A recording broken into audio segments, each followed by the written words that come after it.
Tech & Co, la quotidienne, les invités. Et oui, on va parler de la voiture autonome, j'allais dire un vieux serpent de mer, mais visiblement ça commence à décoller, hein, les véhicules autonomes. Regardez ce qui se passe du côté des États-Unis avec Waymo, hein, puisque à San Francisco, malgré tous les petits problèmes qu'il y a eu, ça commence vraiment à bien marcher. On va en parler avec nos deux invités. Philippe Bonifay est avec nous. Bonsoir Philippe. Bonsoir. Vous êtes directeur de l'unité de recherche EUDIASIC UTC au CNRS et Bruno Mendes da Silva est avec nous. Bonsoir Bruno. Bonsoir. Alors vous étiez venu nous voir il y a quelques mois de cela, ouais. Et on va revenir sur X. Vous aviez levé pas mal d'argent en fin d'année dernière, 6 millions je crois. C'est ça, exactement. Et évidemment vous êtes dans ce domaine de tout ce qui est, on va dire, le fait de digérer de la data pour que effectivement on puisse avoir des véhicules autonomes qui marchent encore mieux, mais pas que les véhicules autonomes. C'est ça qui est intéressant. Vous êtes sur plusieurs segments. Je suis persuadé que ce qu'il va raconter va vous intéresser. Peut-être que vous le connaissez. Hein, non, on s'est rencontrés à l'instant. On s'est rencontrés à l'instant, mais apparemment il connaît notre CTO. Oui. Avec qui ils se sont croisés, parce que notre CTO Arnaud de la Fortelle était à l'école des mines avant d'être chez X Technologies. X, voilà, XHEEX, voilà. Vous aidez en fait vos clients à récupérer de la donnée pertinente et directement exploitable. On est sur le même segment, hein, finalement. Alors vous êtes plus peut-être dans le deep learning, j'ai envie de dire. Expliquez-nous ce que vous faites chez X. Alors chez X, c'est une plateforme logicielle qui aide les entreprises à développer des systèmes autonomes en s'appuyant uniquement sur les données ne touchez pertinentes. pas le micro parce qu'on vous entend, ça fait cric. Pardon, voilà, pardon. C'est comme ça, bon élève, tout droit, voilà. nickel. C'est un exemple tout simple. En fait, plus vous, comme l'a dit Philippe, plus vous collectez des données, plus vous roulez, plus vous collectez des données, plus vous apprenez. Et en fait, à un certain moment, vous arrivez à un plateau où vous avez besoin d'apprendre sur des situations bien spécifiques, qu'on appelle en anglais les edge cases, parce que vous allez arriver à 99%, et les 1% de situations les plus délicates, c'est ces situations-là qui peuvent potentiellement nuire à votre système. Et nous, on a développé toute une solution qui permet de paramétrer des enregistrements de données qui peuvent pallier justement à ces 1% de données dont on peut avoir besoin pour améliorer le véhicule et le rendre opérationnel. Donc, effectivement, tout à l'heure, Philippe parlait de LIDAR, vous aussi, c'est ça? Donc, vous récoltez toutes ces données, c'est ça? Ouais, on récolte. En fait, on va permettre aux développeurs qui créent le système autonome de pouvoir définir des paramètres pour pouvoir collecter des données bien ciblées. Par exemple, vous allez rouler, vous allez collecter des données sur tout un environnement, mais par exemple, vous voulez entraîner votre algorithme sur des données bien spécifiques, des piétons, des cyclistes, des panneaux de signalisation. Donc, vous allez vouloir définir des paramètres bien précis pour pouvoir collecter des données uniquement sur ces éléments-là, pour pouvoir améliorer derrière vos algorithmes. Mais pour revenir sur ce que Philippe disait, un véhicule autonome, ça a vraiment besoin de connaître son environnement. Par exemple, aux États-Unis, ils vont définir ce qu'on appelle des ODD, des Operational Design Domain, c'est-à-dire une carte où en fait ils vont vouloir être opérationnel. D'accord.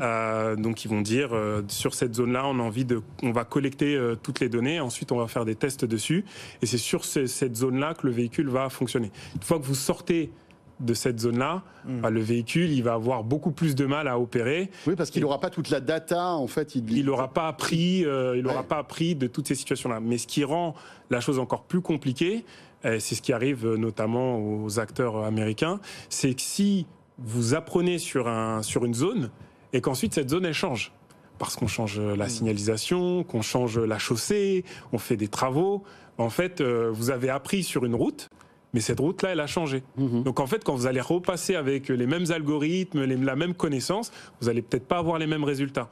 Donc c'est ça qui fait que pour pouvoir vraiment créer, en fait, rendre possible le mythe du véhicule autonome en tout temps, en toutes circonstances, il faut de la coopération. Il faut de la coopération entre les personnes qui développent les technologies, entre les villes, entre les personnes qui font les routes, qui font les travaux, etc.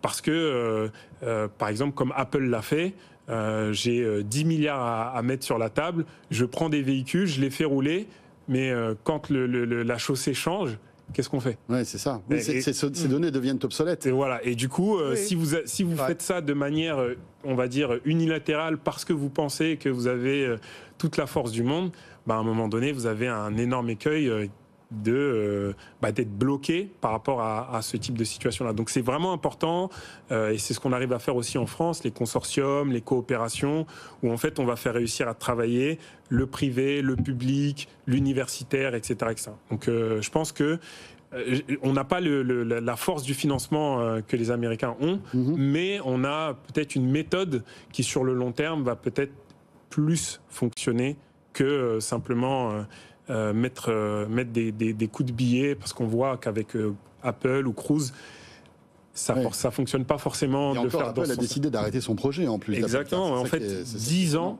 10 milliards. Cruise, c'est aussi 10 ans, presque 10 milliards. 20 milliards pour une centaine de véhicules qui aujourd'hui n'ont pas fait leurs preuves. Et dont les données sont obsolètes. Aujourd'hui, les données de 2018, de 2020, aujourd'hui, ils sont obsolètes. Qu'est-ce qu'on en fait? San Francisco, ça change. Elles sont obsolètes aussi parce que les capteurs évoluent et ils changent. Ils sont de plus en plus précis. Ils sont de plus en plus précis. Il y a des nouvelles technologies de capteurs qui émergent sans cesse et donc, il faut aussi des données pour ces nouveaux capteurs. Et ce qui est intéressant, c'est le concept de, vous avez dit ODD, là, on a dit ça, en français, c'est le domaine de conception opérationnelle, c'est-à-dire qu'il faut bien comprendre que ces technologies de systèmes autonomes, elles sont définies dans des conditions de fonctionnement. Alors, il y a la zone géographique qui est très importante, mais pas que.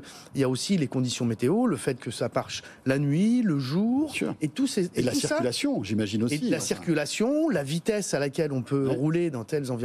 Et tout ça, tout ce savoir-faire, il y a beaucoup de recherches actuellement dans ces domaines, et c'est en train d'un petit peu aussi de se normaliser.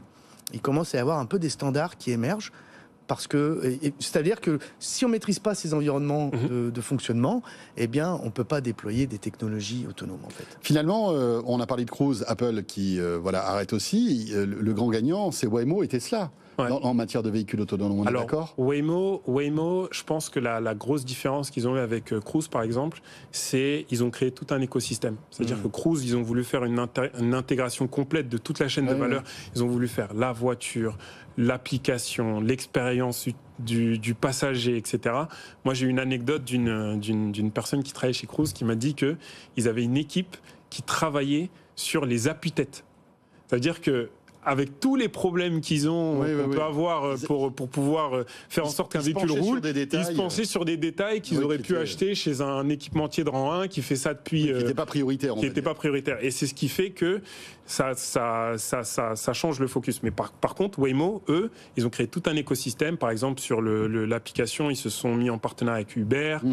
Sur d'autres éléments, ils ont créé des partenariats.